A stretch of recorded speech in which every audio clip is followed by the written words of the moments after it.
Salut à tous, on se retrouve pour l'épisode 3261 du Zap Image. On commence aujourd'hui en ce lundi 7 avril avec des anniversaires et on commence tout d'abord avec celui de Franck Ribéry, ancien très grand joueur de l'équipe de France ou même du Bayern Munich. Il a fait une carrière exceptionnelle, donc il fête aujourd'hui ses 42 ans, l'ancien attaquant de l'équipe de France. Donc 9 Bundesliga remportées, 6 Coupes d'Allemagne, 4 Super Coupes d'Allemagne, une Ligue des Champions, une Super Coupe d'Europe, une Coupe du Monde des clubs, une Coupe de Turquie, joueur UEFA de l'année 2013 et 3e au Ballon d'Or 2013, alors qu'il aurait certainement dû remporter le Ballon d'Or 2013 parce qu'il avait tout raflé. Il avait gagné la Bundesliga, la Coupe d'Allemagne, il avait gagné également la Ligue des Champions bien sûr en 2013 et finit seulement 3e. Ronaldo a gagné bien sûr ce Ballon d'Or. Bon bref, c'est son anniversaire, on lui souhaite bien sûr un très bon anniversaire à Franck Ribéry qui passe actuellement ses diplômes pour devenir entraîneur. On continue donc comme tous les lundis, on va faire maintenant le débrief de tout ce qui s'est passé sur le week-end dernier et on commence bien sûr en France et tout d'abord avec le Paris Saint-Germain. Donc c'était samedi après-midi, le PSG jouait contre Angers, donc c'était simple, hein. Un nul suffisait pour le Paris Saint-Germain pour être sacré champion de France.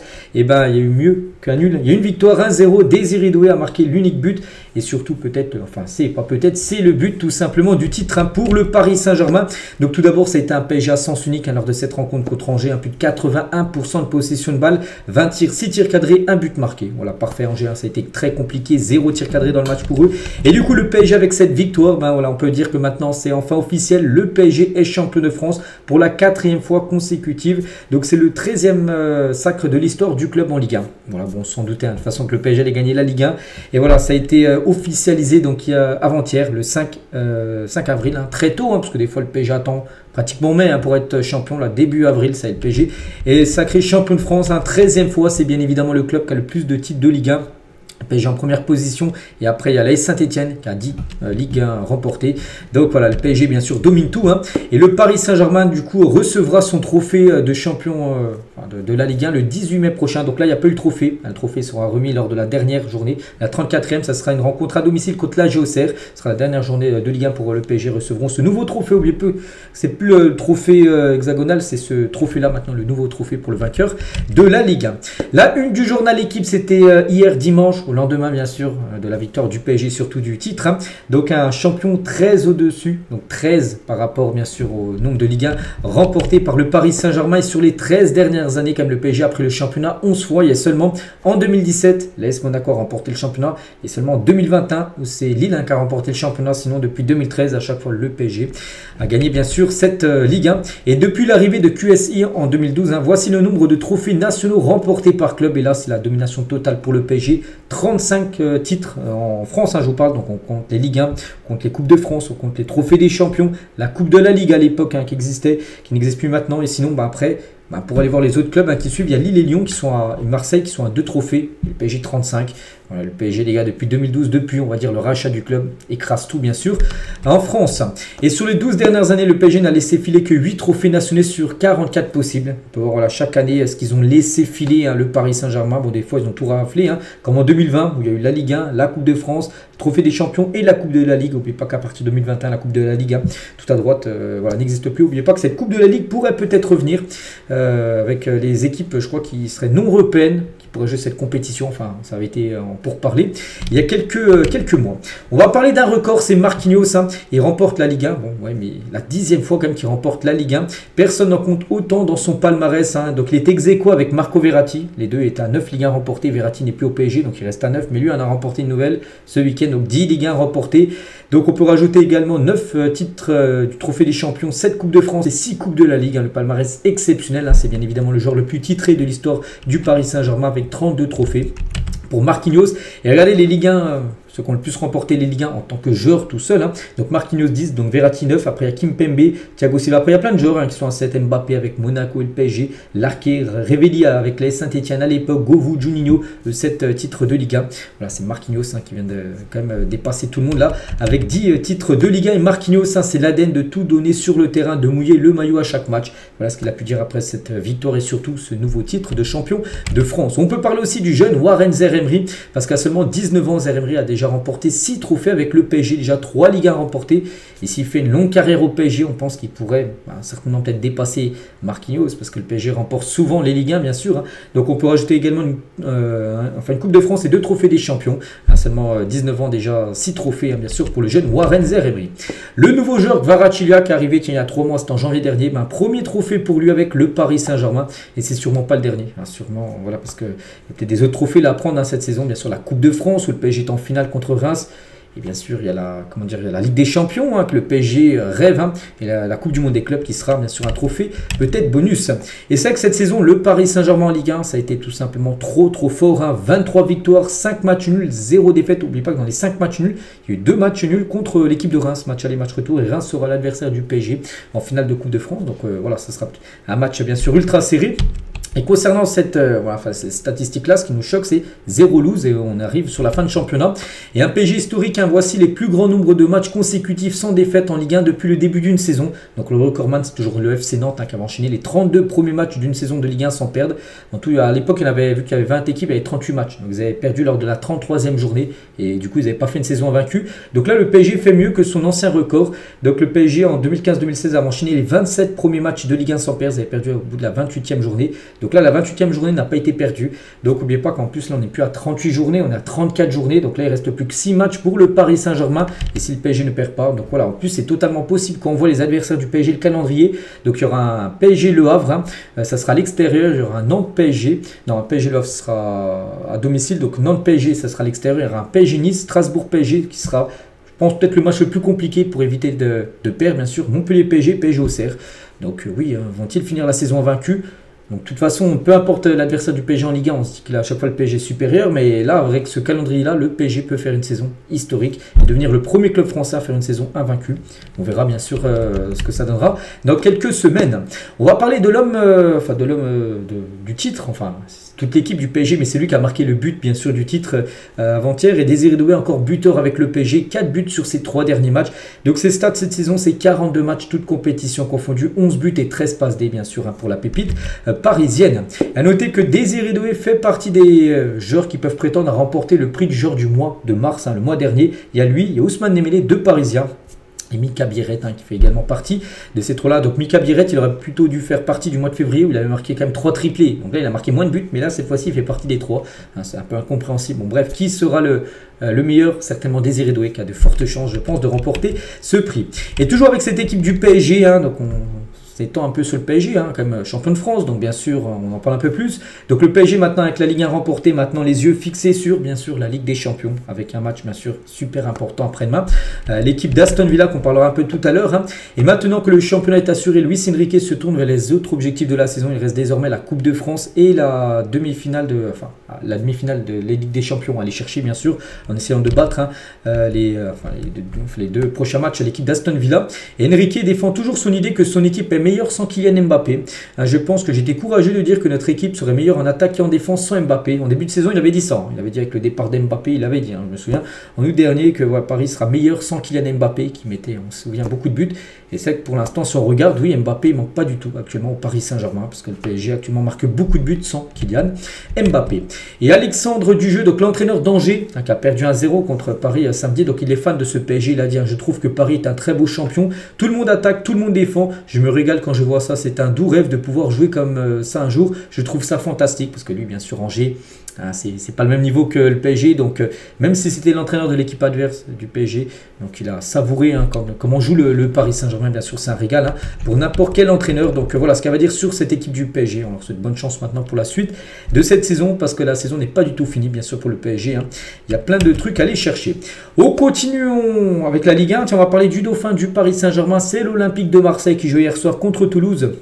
Et ça passe pour Marseille. Victoire 3-2. On se souvient que la semaine dernière était très compliquée. Ils avaient perdu à Reims, puis toute la semaine a été compliqué. De Zerbi avait puni les joueurs de l'OM par rapport à la défaite à Reims qui n'était pas du tout passée. Ils ont réagi, Marseille, en s'imposant 3-2 hier contre Toulouse. Un but contre son camp. Greenwood, magnifique but de Greenwood et un magnifique but également de Adrien Rabiot. Et du coup, victoire importante de l'Olympique de Marseille. 4 tirs cadrés, 3 buts. Efficace, bien sûr, les Marseillais. Et l'OM retrouve la victoire et ça fait la une du journal Équipe aujourd'hui. Marseille, la rebelle par rapport à cette semaine qui a été très agitée à la commanderie au centre d'entraînement de Marseille.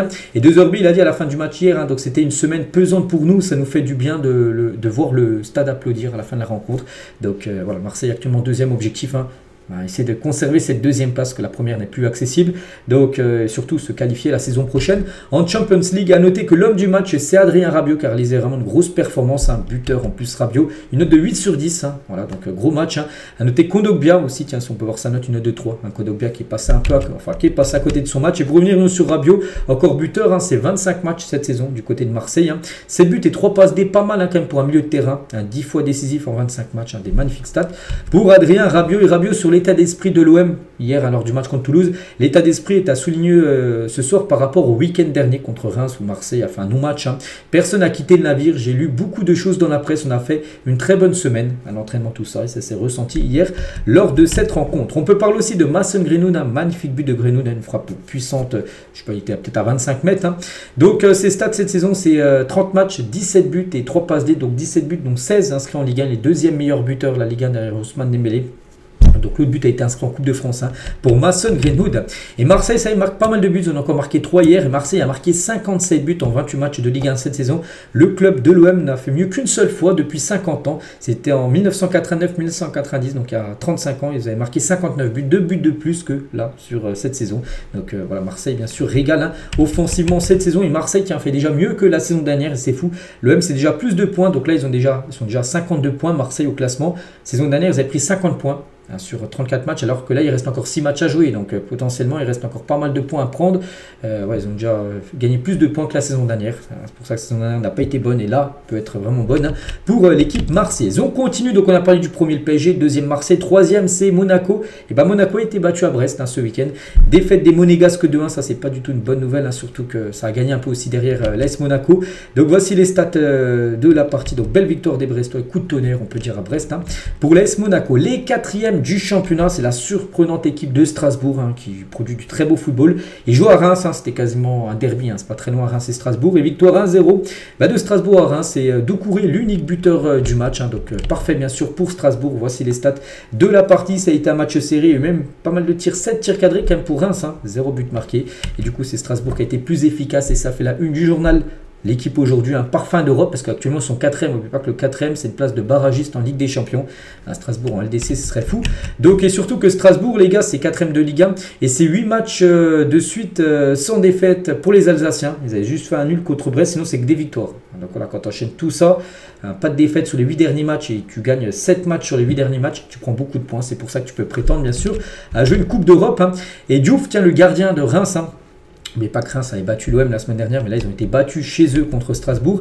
Donc lui il est très furieux contre l'arbitrage, hein, qui était Clément Turpin, l'arbitre de ce Reims-Strasbourg. Il a dit chaque week-end on parle d'arbitrage, c'est pas normal, c'est du rugby, ce n'est pas du football. Voilà, parce que pour lui l'arbitrage n'a pas été bon lors de ce Reims-Strasbourg. On continue avec l'Olympique Lyonnais contre Lille, hein, c'était samedi soir, c'était une belle rencontre et c'est Lyon qui s'est imposé. Pourtant Lille, hein, menait 1-0 au bout de 1 minute de jeu, Diakité, mais avant que Lacazette égalise sur pénalty, que Ryan Cherki en deuxième période marque ce but du 2-1, du coup synonyme de victoire, hein, pour l'Olympique Lyonnais. Regardez, les stats sont pareils, hein, 10 tirs pour les deux équipes, 4 tirs cadrés pour les deux équipes, et c'est Lyon qui a été plus efficace que l'équipe de Lille, hein. Et Ryan Cherki place Lyon dans le top 4. Bon, ils ont redescendu maintenant d'une place vu que Strasbourg a gagné, hein. Strasbourg du coup est repassé devant Lyon, hein. C'est très serré, hein, comme il y a pas mal de suspense pour les places en LDC saison prochaine. Et Cherki l'a dit à la fin du match, hein, sur les 10 derniers matchs, et je crois que je suis décisif 14 fois, mais je peux faire 15 fois mieux. Il sait qu'il n'est pas du tout à son prime, hein, qu'il peut faire. Il a une grosse marge de progression, même lui le dit, hein. Mais bon, Cherki, c'est quand même pas mal, hein. Cette saison à Lyon, c'est 9 buts et 18 passes D en 36 matchs depuis août dernier. Donc, n'oubliez pas que normalement, ça devrait être sa dernière saison à Lyon. Il y a de fortes chances qu'il quitte Lyon l'été prochain, Ryan Cherki. Il a parlé aussi du match face à Manchester United. Un jeudi, les gars, il y a ce match, hein, enfin Lyon contre Manchester United, Europa League quart de finale. On est prêt à leur faire la guerre, hein, cette équipe des Red Devils. On va parler d'Alexandre Lacazette, a été buteur, Alexandre Lacazette sur penalty. Et les meilleurs buteurs français de l'histoire dans les 5 grands championnats européens. Et Lacazette rentre dans le top 6. Hein. Lacazette, c'est 211 buts. Il est 2 buts derrière Mbappé. Bon, Mbappé est toujours en activité. Donc Mbappé, en plus, est plus jeune. Bah, il sera toujours, on pense, devant Lacazette. Mais Révéli, qui a pris sa retraite depuis longtemps, 216, quelqu'un qui peut aller chercher. Henry peut peut-être aller chercher s'il continue longtemps, bien sûr. Lacazette, il y a Lacombe. Bon, il y a Benzema aussi qui est très loin devant. Mais voilà. Lacazette fait partie des meilleurs buteurs français dans les 5 gros championnats européens.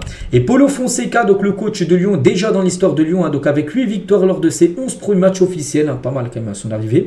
Il devient le 3e seul entraîneur à réussir cet exploit avec Lyon après Domenech en 88 et Gérard Rouillet en 2005. Voilà, 8 victoires sur les 11 premiers matchs qu'il avait à diriger Lyon. En plus, c'est toujours en tribune, vu qu'il est suspendu. Donc, ça se passe très bien pour Paulo Fonseca. On va parler de Ernest Nouma. Lui pourrait manquer à la fin de saison. Il s'est blessé contre Lille. Et on craint une rupture des ligaments croisés. Alors, vous savez, c'est quoi la blessure, c'est une grave blessure, c'est opération, c'est 1 an d'indisponibilité. Donc là, il reviendrait quasiment fin de saison prochaine. Donc, on lui souhaite bien sûr un très bon rétablissement au joueur ghanéen. On continue avec d'autres résultats. Lens contre l'AS Saint-Etienne et c'est Lens qui fait la bonne opération. Petite victoire, mais une victoire 1-0 qui donne 3 points bien sûr pour le Racing Club de Lens. Objectif, c'est de décrocher une place en Europe, peut-être l'Europa League, peut-être l'Europa Conference League, on verra pour les Lensois. Donc Lens vient à bout des Verts. Belle victoire aussi de la belle équipe de l'AG Auxerre qui s'est imposée 1-0 du côté du Stade Rennais. Junior, les gars, buteur à la 89e minute de la partie. Ils n'ont pas eu le temps de réagir. Le Stade Rennais, donc victoire importante bien sûr d'Auxerre qui a quasiment obtenu son maintien. Et victoire aussi très importante, là c'était entre deux mal classés, Montpellier dernier et entre le 16e, le barragiste Le Havre. Et c'est Le Havre qui s'est imposé 2-0 du côté de Montpellier. Deuxième victoire consécutive pour les Havres en Ligue 1, ça fait un bol d'air dans le classement. Donc, et surtout Montpellier, c'est une catastrophe. Montpellier, on sait qu'ils vont certainement jouer en Ligue 2. Donc c'est juste catastrophique le bilan de Montpellier sur les 9 derniers matchs. C'est 9 matchs, 9 défaites. Ils ont tout perdu. Un but seulement marqué, ça avait été contre Lyon. Ils avaient perdu 4-1. Bon, ils avaient pris 4, mais ils avaient mis un but. Sinon, bon, voilà, toutes les défaites, en plus des défaites où il ne fallait pas perdre. Le Havre, les gars, le 16e, ils ont perdu. L'AS Saint-Etienne, le match a été arrêté l'avant-dernier, Saint-Etienne, le 17e, ils sont juste devant eux, ils ont perdu aussi. Auxerre, Lille, bon, je ne vais pas citer toutes les défaites, mais voilà, le bilan est catastrophique. Et Andy Delors, souvenez-vous, qui était arrivé à Montpellier, c'était en janvier dernier, pour remplacer, je ne sais plus c'était qui, Cor Adams, qui était parti du côté de Séville. 9 matchs, 9 défaites, 0 but marqué. Il est arrivé dans la pire série là, de Montpellier, bien sûr. Andy Delors, donc ça vire au cauchemar. Et Benjamin Lecomte, donc le gardien de Montpellier, il dit donc c'est fini pour Montpellier en Ligue 1. Il faut se préparer à faire une saison en Ligue 2 et tout faire pour faire l'ascenseur et remonter en Ligue 1. Peut-être ce que va faire par exemple Lorient. Ils étaient descendus là en Ligue 2. Il y a de fortes chances qu'ils remontent en Ligue 1. Montpellier veut faire ça la saison prochaine. Et Jean-Louis Gasset, après la défaite de Montpellier, donc on voulait faire un clean sheet, car ça fait 1 an que Montpellier n'a pas réussi à faire un match sans prendre de but. Au bout de 2 minutes de jeu, il y avait déjà 1-0 pour Le Havre. Et voilà, l'objectif du jour était déjà fichu. Et Le Havre, les gars, qui s'est imposé et qui a gagné les 2 derniers matchs, se sort enfin de la zone rouge. Les Hauts-Normands étaient relégables depuis 116 jours. C'est désormais le Stade de Reims qui occupe la 16e place. Il y a Saint-Etienne avant-dernier 17e et Montpellier, bien sûr, 18e de cette Ligue 1. Du coup, tous les résultats de cette journée de Ligue 1, on a parlé de tous les matchs. Il y avait seulement Nice-Nantes qu'on a parlé samedi. Le match a eu lieu vendredi. Avec la victoire des Canaries 2-1. Donc, du coup, l'équipe type de la 28e journée, donc avec des Nantais, on parlait d'Anthony Lopez qui a réalisé un gros match contre Nantes, il est dedans. Il y a également Désiré Doué, le buteur côté PSG, Rabiot également dedans. Donc voici les meilleurs joueurs de cette journée de Ligue 1. Le classement des meilleurs buteurs, ça bouge. Donc Dembélé n'a pas marqué, mais il reste toujours en tête. Greenwood a marqué, Greenwood donc 16 buts. Donc il y a qui d'autre qui a marqué, c'est tout. C'est vrai qu'il y a eu seulement Greenwood qui a marqué. Voilà. Donc c'est toujours Dembélé qui est très bien parti pour remporter ce prix du meilleur buteur de Ligue 1. Et concernant le classement de ce championnat français, à 6 journées de la fin, on a la 28e journée, il y en a 34. Donc le PSG 74 points, donc le PSG ne peut plus être repris, le PSG est sûr d'être champion, on le sait maintenant. Donc où il y aura du suspense, c'est les places là, la 2e et la 3e qui sont qualificatives directement pour la Ligue des Champions. Le 4e jouera le barrage. Donc Marseille pour l'instant 52 points, Monaco 50, Strasbourg 49, Lyon 48, Nice 47, Lille 47, puis après il y a un creux avec Brest qui redescend à 43. Donc de la 7e à la 2e place, il y a 5 points d'écart. Il reste encore 6 matchs à jouer, donc voilà, il y aura beaucoup de suspense. Et aussi pour le match, donc Montpellier, on pense que c'est fini, ça va être très compliqué pour eux. Et Saint-Etienne, voilà, le premier non barragiste, c'est Le Havre à 27 points. Il y a aussi Angers qui a 27, après il y a Reims qui a 26. Voilà, il y aura aussi du suspense pour savoir qui restera en Ligue 1 saison prochaine. On bascule très rapidement avec la Ligue 2. On avait parlé des matchs de vendredi soir, donc samedi. Juste samedi, les gars, donc il y avait Caen contre Metz, 2 partout. 3 fait 2 partout également contre Red Star. Et Lorient a fait un carton, 5-0 contre Pau. Mais pas que Lorient est premier, donc ils confortent leur première place. Avec un grand match de Eli Junior Croupi, donc doublé. Voilà, victoire 5-0, il a marqué 2 buts. Regardez sur ses derniers matchs, les gars, à chaque fois il a été buteur, à part contre Laval, il n'avait pas marqué. Hâte de le voir dans un meilleur championnat, peut-être le championnat de Ligue 1. Si Lorient, bien sûr, remonte en Ligue 1 saison prochaine, ce qui est fort possible, parce que regardez actuellement le classement. À noter que ce soir, il y a Dunkerque contre Guingamp Guingamp pour clôturer cette journée. Donc Lorient en tête à 61 points, le Paris FC 58 points, vu que Metz a fait 2 partout, donc Paris FC actuellement deuxième. Donc c'est serré, hein. De toute façon après il y a un creux entre Guingamp. C'est pour ça Guingamp-Dunkerque aujourd'hui. Hein. Donc si un nul, ça arrange personne, il faut absolument qu'un gagne. Voilà, donc pour recoller, bon, il y a quand même pas mal de points d'écart, hein, quand même 9 points d'écart entre le 3e et le 4e. On quitte la France, direction l'Angleterre et on commence comme souvent avec le leader. Donc le leader en Angleterre, c'est Liverpool. Ils jouaient contre Fulham, ils ont perdu. Les restes de Liverpool. Défaite 3-2, pourtant McAllister a été buteur, magnifique but de McAllister. Il gagne 1-0, mais ça n'a pas suffi. Bon bref, défaite 3-2 des restes de Liverpool. Donc bon, ils vont quand même remporter le championnat, il n'y a pas de souci. Surtout que les deuxièmes, on se dit, là, Liverpool, les premiers ont perdu, donc ça peut faire une bonne opération pour les deuxièmes. Les deuxièmes, Arsenal n'ont pas pris la bonne option vu qu'ils ont fait nul. Bon, ils n'ont pas perdu, mais ils ont fait nul. Ils ont grappillé seulement un point sur Liverpool alors qu'ils auraient pu en prendre 2 autres de plus. Hein, parce qu'ils ont fait un partout, Arsenal du côté d'Everton. Ndiaye a été buteur après une longue blessure. Pour Ndiaye, il était buteur sur penalty contre un but de Leandro Trossard. Donc l'Arsenal avant d'affronter le Real Madrid un partout contre Everton. On va parler du coup des troisièmes de la première ligue, c'est Nottingham Forest. Et donc Nottingham a été battu 2-1 contre Aston Villa, qui est l'équipe en forme actuellement, du côté du championnat anglais. Donc voilà, pourtant Nottingham plus 19 tirs, mais seulement 3 tirs cadrés. Nottingham a 8 tirs cadrés, 2 buts marqués, une victoire avant le PSG, parce que Aston Villa, c'est l'adversaire du Paris Saint-Germain après-demain. Et du coup, eux, ça se passe très bien. Regardez, les 7 derniers matchs, 7 victoires d'affilée. On parle du PSG qui est en grande forme. Aston Villa est également en grande forme. Hein. Donc voilà, c'est un très grand match de football, ce PSG Aston Villa prévu en Ligue des Champions après demain. Donc du coup, on descend. Donc les 3e c'était Nottingham, donc les 4e Chelsea, donc eux aussi n'ont pas gagné, c'est vrai que les gros clubs en Angleterre, pratiquement personne n'a gagné. Donc Chelsea a fait 0-0 contre Brentford, donc Chelsea un pâteau, j'avais fait du surplace, et surtout que Chelsea à l'extérieur cette saison, regardez les derniers matchs de Chelsea, 0-0 contre Everton, dernier match, j'avais perdu 2-0 Ipswich, ensuite ils ont fait un partout, ils ont enchaîné 4 défaites d'affilée, en gros ils n'ont plus gagné depuis une dizaine de matchs à l'extérieur en première ligue.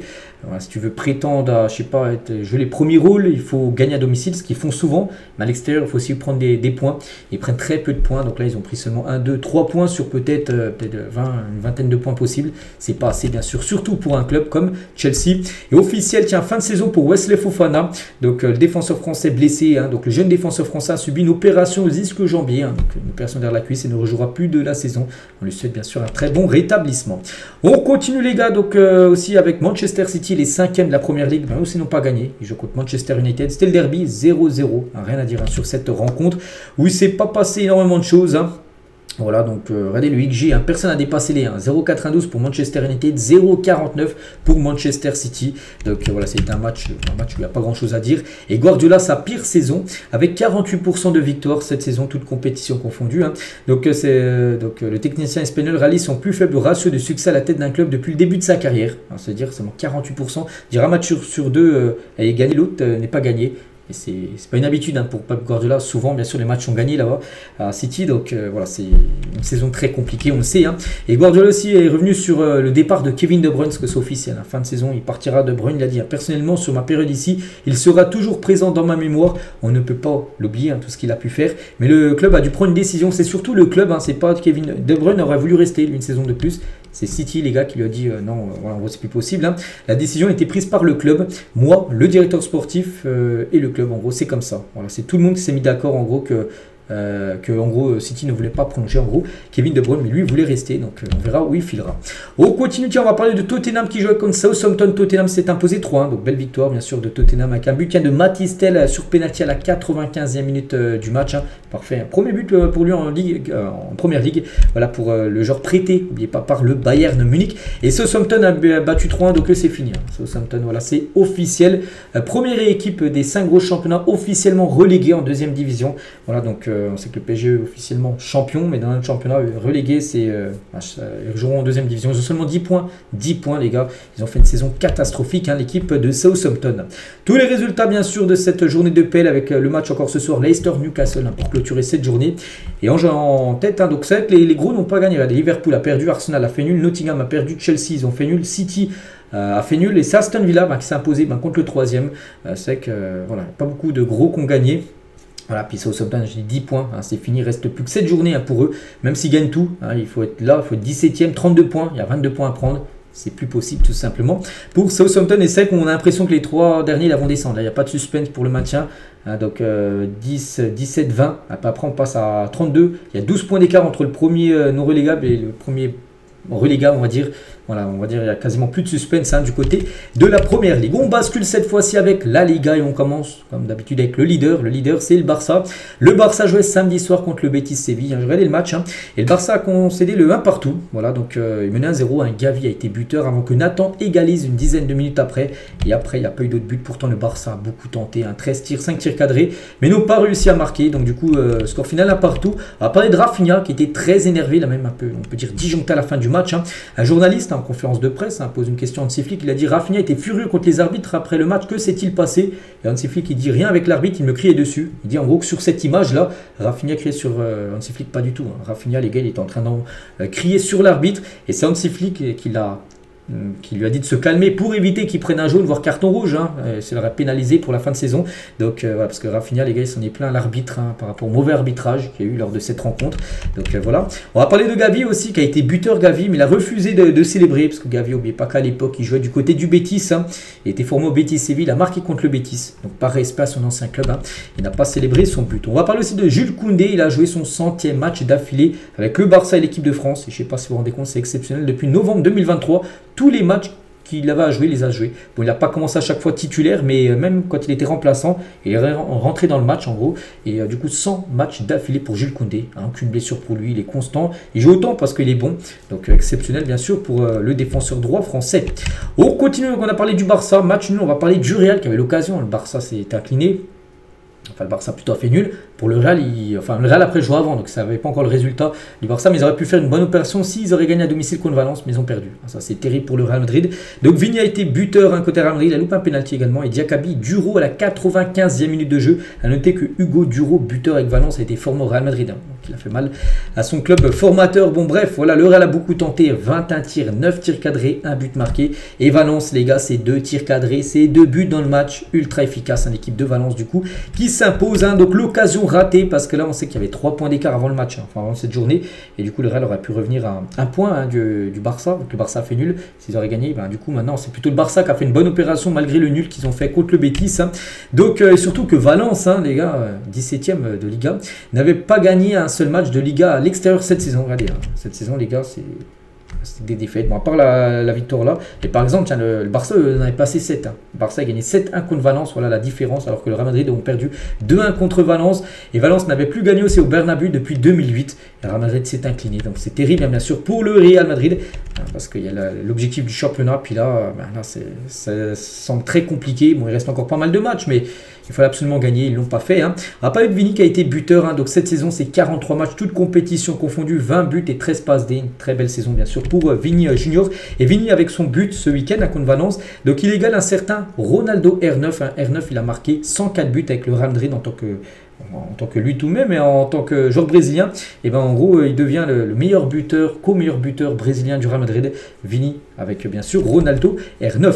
Et notez que Vini aurait pu devenir seul meilleur buteur brésilien de l'histoire du Real. S'il aurait marqué ce penalty qu'il n'a pas marqué, c'est le gardien bien sûr de Valence qui l'a arrêté. Et le gardien de Valence, Mamardashvili, ils avaient fait un petit pari sur le penalty. Je lui ai demandé s'il voulait miser 50 €. Il a accepté, Vini, et il a gagné parce qu'il a arrêté le penalty. Bien sûr, le gardien de Valence, n'oubliez pas que ce gardien, il appartient à Liverpool. Liverpool l'a acheté l'été dernier, là il est prêt à Valence et il arrivera à Liverpool l'été prochain pour remplacer Alisson Becker. Donc bon bref, Vini a perdu le pari, mais il n'a pas donné les 50 € qu'il veut en gros au gardien de Valence. C'est lui qui l'a dit bien sûr à la fin du match.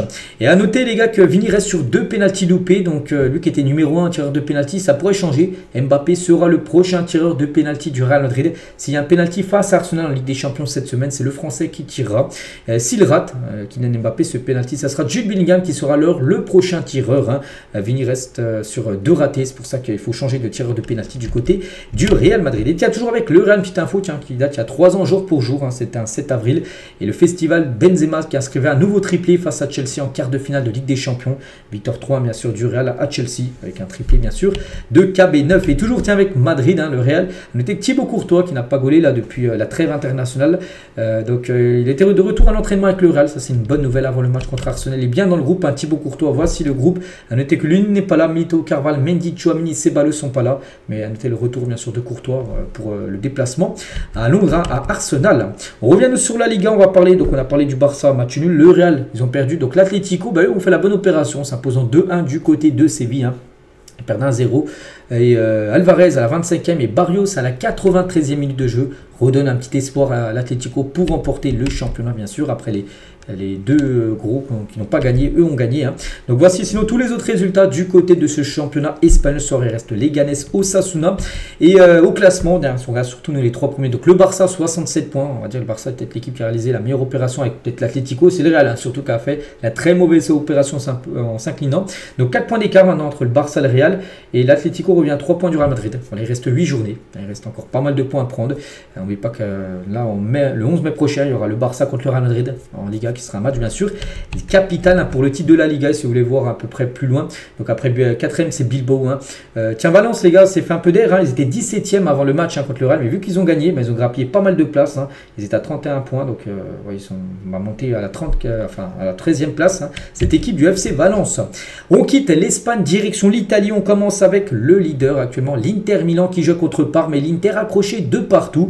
Donc voici les buteurs. Notez que Marcus Thuram a été buteur, hein, côté Inter Milan, hein. C'est quand même son 14e but de la saison en Serie A, hein. Pas mal, hein, bien sûr, pour l'attaquant français, mais mauvaise opération, hein, parce que Naples, hein, qui joue ce soir, peut bien sûr revenir sur l'Inter. On va parler de l'autre Milan. Pareil, il y a eu pas mal de nuls, hein, du côté de l'Italie. Donc là, 2 partout pour l'Inter, 2 partout également pour l'AC Milan contre la Fiorentina. Abraham et Luka Jovic ont été les 2 buteurs. Donc voilà, on va parler d'un autre nul, hein. L'AS Roma contre la Juve, là aussi 1 partout. Somurodov buteur côté AS Roma contre un but de Locatelli côté Juventus Turin. Et tiens, Dybala qui est blessé, hein, jusqu'à la fin de saison pour le Dybala, était présent au Stadio Olimpico pour l'AS Roma Juventus, hein, son club actuel et son ancien club, la Juventus Turin, bien sûr. Le flou de la veste, hein, voilà le flou bien sûr, hein, de Paulo Dybala. Il y avait également l'Atalanta Bergame contre la Lazio. Là, il n'y a pas eu nul, c'est victoire de la Lazio 1-0. Isaacsen, l'unique buteur du match, la belle victoire bien sûr de la Lazio. Voilà. Et juste là, bon, c'était là, parce que je me suis un peu trompé, c'était le genre Moskine, hein, j'aurais dû le mettre, voilà, quand il a été buteur ici, Moskine. C'était du coup son 22e but de la saison, un but inscrit contre l'AC Milan ce week-end. Sinon, les autres résultats, les gars, ce week-end en Serie A, j'ai parlé bien sûr des plus grosses équipes. Il reste Naples, hein, contre Bologne, et c'est simple, Naples, voilà, Naples, s'il s'impose, reviendra à 1 point. Hein, il y a 4 points d'écart entre l'Inter et Naples, donc si Naples doit s'imposer, hein, de toute façon, Naples, s'ils veulent rester au contact de l'Inter, bien sûr. Donc, ils doivent absolument gagner contre Bologne, hein, ce soir, dans ce dernier match, hein, de Serie A. Donc, l'Atalanta 3e, Juve 4e et bien sûr Bologne à la 5e position. On continue avec cette fois-ci le championnat allemand. On commence avec le Bayer Leverkusen contre Denham et victoire de Leverkusen 1-0 en toute fin de match. Buendia, buteur à la 91e minute du match. Et victoire qui donne encore toujours de l'espoir à Leverkusen pour remporter bien sûr cette Bundesliga. Bon, ça a été un faible Leverkusen, hein, seulement 6 tirs, 2 tirs cadrés dans le match, 0.36 en XG. Hein, il regardez même l'équipe adverse, ils ont 1.31. Donc ils ont même mérité de perdre. Leverkusen, bon, ils ont gagné. Bon, tant mieux pour eux. Dortmund, tiens, avant de se déplacer à Barcelone, hein, cette semaine en Ligue des Champions, mais je compte Fribourg, une belle victoire du BVB 4-1. Voir les buteurs, hein, Guirassy, bien évidemment, était buteur. Et Guirassy, cette saison, c'est 37 matchs, c'est 25 buts et 6 passes D. Hein, les stats sont exceptionnels, bien sûr, pour l'attaquant guinéen. Les autres résultats du côté de l'Allemagne, on avait parlé, n'oubliez pas, hein, que le Bayern s'est imposé 3-1 contre Augsbourg, et j'en ai parlé, hein, parce qu'on avait fait le débrief samedi, vu que le match est le vendredi. J'ai dit que Musiala qui avait été buteur, mais blessé. Et 8 semaines d'absence, hein, pour Jamal Musiala, déchirure à la cuisse. Il dit que ça sentait pas bon, il a dit, hein, il a été forfait pour le match contre l'Inter, même les 2 matchs, c'est officiel, 8 matchs, enfin 8 semaines, hein, de suspension. L'Allemand espère être de retour en toute fin de saison pour une potentielle finale de Ligue des Champions. Voilà, c'est son objectif, hein, et aussi jouer la Coupe du Monde des clubs. Donc déchirure à la cuisse, hein, c'est terrible. Et surtout la liste des blessés actuels, hein, Davids blessé, ligament croisé, Upamecano blessé jusqu'à la fin de saison, Ito il s'est fait une fracture du pied, Musiala déchirure à la cuisse, Neuer il est blessé actuellement, Pavlovic, Coman, n'oubliez pas qu'il joue là contre l'Inter Milan cette semaine en Ligue des Champions, et c'est une hécatombe niveau blessure à côté. Bayern Munich. Et pour revenir sur le classement, voilà, de cette Bundesliga, donc le Bayern reste en tête toujours, hein. Donc à 6 journées de la fin, et ben, ils ont 6 points d'avance sur les Leverkusen qui restent toujours au contact, hein, les Leverkusen. Ils espèrent des faux pas du Bayern Munich pour essayer de grappiller et revenir sur le Bayern. Bon, après Francfort 3e, Mayence 4e, Dortmund, hein, qui s'est imposé là ce week-end à la 8e, hein, c'est toujours très loin bien sûr au classement, c'était l'équipe du BVB. On continue avec d'autres championnats, les championnats mineurs, là on sort des 5 gros championnats, on va parler du championnat portugais les gars, il y avait un beau Porto Benfica hier soir, et c'est le Benfica qui s'est imposé 4-1 avec un triplé de Pavlidis, un attaquant grec, un but de Otamendi. Magnifique victoire du Benfica. Voilà, 5 tirs cadrés, 4 buts, ultra efficace pour eux. Et surtout, ils avaient déjà gagné 4-1 au match aller chez eux. Ils ont gagné 4-1, donc ils ont passé un 8-2 au score, match aller, match retour, score cumulé contre le FC Porto. C'est les deux gros clubs, on rajoute aussi le Sporting. Donc magnifique victoire bien sûr du Benfica. Et Pavlidis inscrit un triplé contre le Barça et face à Porto lors de la même saison. Un attaquant, on peut dire, sous-côté, l'attaquant grec. Les autres résultats du côté du championnat portugais. Donc le Sporting joue ce soir contre Braga. Là aussi, c'est une belle affiche. 21h45 ce soir, lundi 7 avril. On parle les autres résultats. Et le classement, donc le Benfica reprend la tête. Donc le Sporting, 65 points, 3 points d'écart. Le Sporting doit absolument s'imposer contre Braga pour rester au contact du Benfica ce soir. Donc Porto a largué. Porto ne gagneront certainement pas le championnat cette saison au Portugal. On prend la direction aussi de la MLS, les États-Unis. L'Inter Miami jouait la nuit dernière contre Toronto. Un partout, et Messi a joué, Messi a marqué juste avant la mi-temps, voilà, parfait pour Messi, et 7 buts et 4 passes D pour Léo Messi sur ses 10 derniers matchs, donc parfait bien sûr pour Lionel Messi sur cette nouvelle saison, 11 fois décisif en 10 matchs, et Messi avec ce nouveau but, ça il est devenu le meilleur buteur de l'histoire de l'Inter Miami. Il est arrivé il y a 2 ans, il est vieux Messi, mais voilà, c'est déjà lui le meilleur buteur de l'histoire de l'Inter. Donc après seulement 29 matchs, Messi a déjà dépassé Higuaín en tant que leader de tous les temps, meilleur buteur de l'Inter Miami, en termes de contribution de but, c'est pas en termes de but. En termes de contribution de but plus passe D, il est déjà 44 en gros Lionel Messi. Il fait déjà mieux que Gonzalo Higuaín. Et c'est toujours Higuaín pour l'instant le meilleur buteur du club. Il sera très vite dépassé, on va dire, par Léo Messi, parce que l'on rajoute aussi les passes D dans ce chiffre de 44. Du côté du championnat turc aussi, les résultats du week-end. Le Fenerbahçe hier s'est imposé 4-1 contre Trabzonspor, les gars, avec un magnifique but même un magnifique triplé de Talisca, un ancien Jordan Nasser, et surtout un magnifique but où il met une reprise de volée là en dehors de la surface en pleine lucarne. C'est un magnifique but bien sûr de l'attaquant brésilien. Et tiens, en parlant du Fenerbahçe, officiel, 3 matchs de suspension pour José Mourinho après ce geste sur le coach de Galatasaray. On en avait parlé il y a quelques jours, il a touché le nez de l'entraîneur, il risquait pas mal de matchs, il risquait jusqu'à 10 matchs, il en prend 3. Voilà, les 3 prochains matchs, et il sera suspendu, il sera en tribune tout simplement, José Mourinho. Donc du coup, pour revenir sur ce championnat turc, donc les autres résultats de cette journée, le classement, donc le Fener actuellement au même niveau que le Galatasaray, mais le Galatasaray un match en retard par rapport au Fenerbahçe. Du côté du championnat néerlandais, tous les résultats du week-end, le PSV s'est imposé 3-1, cherche l'Ajax où ils sont. L'Ajax Amsterdam, je ne sais pas où ils sont, je ne les vois pas. Voilà, ils sont en bas, ils ont gagné aussi 3. Voilà, l'Ajax, parce que je sais que c'est l'Ajax en tête et l'Ajax va certainement remporter le championnat. Ils ont 9 points d'avance sur le PSV, il ne reste plus que 6 matchs à jouer. Donc ça sent très bon bien sûr pour l'Ajax Amsterdam. Du côté aussi du championnat saoudien, on a parlé d'Al Nasser avec le doublé de Cristiano Ronaldo contre Al Hilal. On a noté que Al Ittihad, les leaders, ont fait 2 partout à l'Ali, et avec un but de Benzema, mais surtout but de l'égalisation. Il perdait 2 à la 94e et Benzema égalisé pour éviter la défaite. Et Benzema cette saison, c'est 19 buts, 8 passes D en 26 matchs. Une magnifique saison bien sûr pour Karim Benzema. Et on finit aujourd'hui cet épisode avec Neymar qui est venu soutenir ses coéquipiers en tenue Batman avant le match de Santos la nuit dernière. Neymar toujours blessé, il ne peut toujours pas jouer, mais voilà, il était là pour soutenir ses collègues. Bon après, Brésilien a quitté le stade avant le début du match, il n'a même pas regardé le match, il est juste venu dans le vestiaire. Il aurait pu rester dans les tribunes, en loge, regarder le match, il n'a même pas voulu. Il est parti avant le match. Voilà des nouvelles de Neymar. Donc voilà ce qu'il y a à dire aujourd'hui. J'espère que ça vous a plu. Donc nous, on se retrouve bien sûr demain. Demain, on va parler beaucoup de la Ligue des Champions parce que ça recommence dès demain, les premiers quarts de finale. Et il y a un gros programme à parler. Et je vous souhaite un très bon lundi et à demain.